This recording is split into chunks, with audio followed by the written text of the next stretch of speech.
Okay, so we're going to go over gradient boosting in this video, and these are some of the new machine learning methods that we're going to learn in this class today. So we'll get right to it. The other parts that we're going to learn, or the other methodologies or algorithms that we're going to learn, is k-means clustering and anomaly detection. So think of it in the same way that we did our linear regression and random forest lessons, where we have to learn about what type of data is available and seeing if that can support these types of models, what these models are, and how they generally operate, what types of business requests they're fit to solve or answer, and then also how we're going to evaluate these models. And so we had done this for regression and random forest. So we're going to add to our toolkit so that we can tackle more business analytics problems. Again, we're not going to dig too far down into the mathematics, but it's good to know at a basic level of what you have available to you and what can be useful. So gradient boosting, here we go. These three methods, I guess actually four. So gradient boosting, k-means clustering, isolation forest, and DBA scan. This is for they cover a lot of different answers. So I'm going to pass this roadmap and we'll keep going to it. Okay, so what is gradient boosting? It goes through an iterative process where we make it's similar in the sense of random forest, where we're doing iterative models, right? We're making a bunch of trees, is what they're calling them, and our initial tree is just a guess, and it's a very very basic one. Usually, they take the average of all the data and apply that across to every single data source, and then we move from there, right? So, in essence, it's a very weak educated guess. Then we measure how wrong they are, right? We've done residuals. This is error, right? For random forest and linear regression, it was root mean squared error or mean absolute error, but we calculate an error. And then the next tree isn't done by sampling like random forest. It's actually done to try and reduce the error. And so there's a very clever way to implement error in mathematics and adjust your guessing, right? So this is getting closer to like the AI representation that we did. And then once you make your second guess based off of these errors, and you measure your errors again, and then you make tree three, and you keep going in this circle between these two blocks over and over and over again. Usually, like 100 or so is where gradient boosting really starts showing benefits. And then you combine all of these trees, not in a voting way like random forest, but each tree model has its own weight to it, right? It's not always 100%. Maybe some trees are weighted far less than others. And then collectively, they give a final prediction, right? So each tree learns from mistakes or the errors of the previous tree. It's iterative error correction. So it's an ensemble method, combines hundreds of shallow decision trees into one powerful model.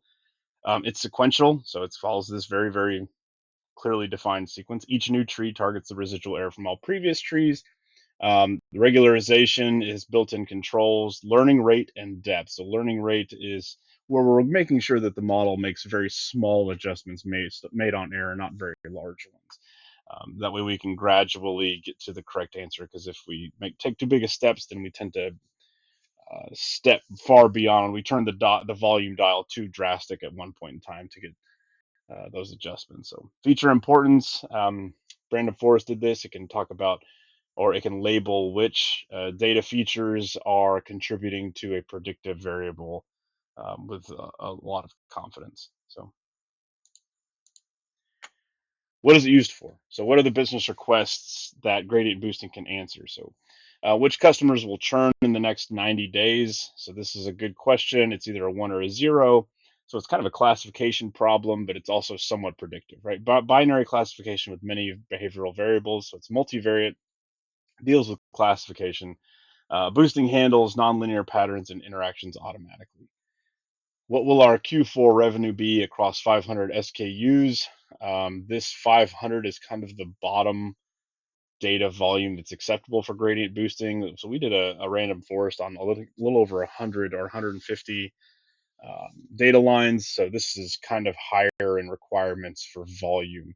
I wouldn't try gradient boosting with anything less than 500 entries. Which loan applicants are likely to default? And so again, this is in balanced classes, right? Not very many people default on loans, so that's a very small percentage. It's not like a coin toss 50-50. It's more like 98 and 2%. You can handle this, but it requires some additional working. Like scale, POS, weights, handles. Those are things that you'd be asking like a data scientist to handle, not a business analyst. What factors drive employee attrition? So feature importance output directly ranks HR metrics so that they can develop a plan to target those ranked features that predict attrition.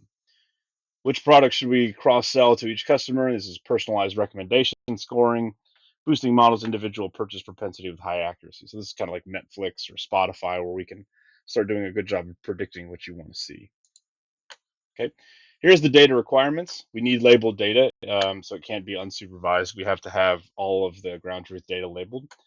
We talked about the volume, 500 to 1,000 rows. Mixed feature types are okay. You can do numerical, ordinal, one hot encoded and categorical variables, but it cannot take text data like sentences or image data like pictures or videos.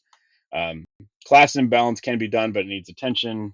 And as any models, if we have missing values in our data, that needs to be cleaned up. That's a data engineering problem, not so much a business analyst problem. So we always assume that the data is good, clean, and high quality. So how do we evaluate? How do we know if this model is good? In the previous class, we did root mean squared error and mean absolute error to determine if the models were doing well, if they were not doing well. Basically, we're trying to minimize those errors as much as possible. So the lower the error, the better the model is performing. It's a little bit different here. So here we have some calculus area under the receiver operator curve. 1 is perfect, so this is similar to the R squared correlation. The higher it is, the better it is. But anything above 0.8 is business grade or acceptable. That's good. I've never heard business grade used before. Whoops. So just say, 0.8 is a benchmark. If we get above 0.8, then we're good. So this is awk-rock. This measures ranking ability. Log loss, this is another error, penalizes confident wrong predictions. Lower is better. So we're trying to minimize this. It's critical for probability calibration and risk models. Root mean squared error, it's listed as a gradient boosting for predictive, so that's still usable. We don't have to go over that. And then feature importance ranked, so we can rank which features affect the predictive outcome the most, right? Directly communicable to business stakeholders as action items. Okay, so let's walk through some examples of gradient boosting. It's not going to be a work through, but we can talk about what a model might look like or how to read the outputs after we've made a model, right? So we've got 500 customers.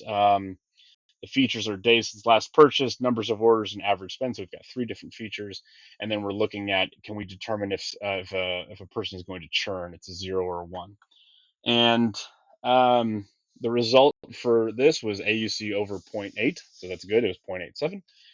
Top features, days since purchasing was 42%, average spend was 31%, and so we were focusing on what days since last purchase and average spend. Number of orders wasn't as important, so they didn't list it. Now, conclusion: customers inactive more than 90 days with declining spend equal high risk, right? They're just going to stop buying your product, stop being a return customer, right? Here, next one is supply chain delay prediction. So 2,000 shipments, and we're doing vendor distance, weather score, and season. So we're making 4 variables. We definitely meet the data requirements, right? We got over 500, and we're looking at delay in days. So here is a good error assumption for root mean squared error, since we're trying to get a very, very tight error on how many days it might take. So the root mean squared error is 1.3 days. It's pretty good estimating for shipments because it takes a long time. Top features are the vendor and the season, which makes sense, right? Weather score, season, that kind of goes along, but since it doesn't look like weather score or distance made a matter whenever we were talking about errors or predicting delays, just the vendor and the season. Vendor selection reduces delays more than routing optimization. Right? So it's the companies that are doing this. Insurance fraud scoring. 10,000 claims, definitely more than 500, which is what we needed. 1, 2, 3, 4, 5 different features: claim amount, age, time to file, and prior claims. And we're looking at fraud. Fraud is a classification, right? But it's also very biased, meaning that the fraud rate is very, very low and the compliance rate is very, very high. And so here we had an AUC of 0.91. Again, we're trying to get over 0.8, so that's good. Precision at the top 5% is 68%. So even in the outliers, we're doing a good job, but not as strong as the rest. Flag top 5% of claims equals captures 68% of all fraud at 10x ROI. So we're getting 10 times our return on investment, and so this was a very good tool to use. And so that's it for gradient boosting. We'll stop the video here as a walkthrough, and then we'll move on to our visualization.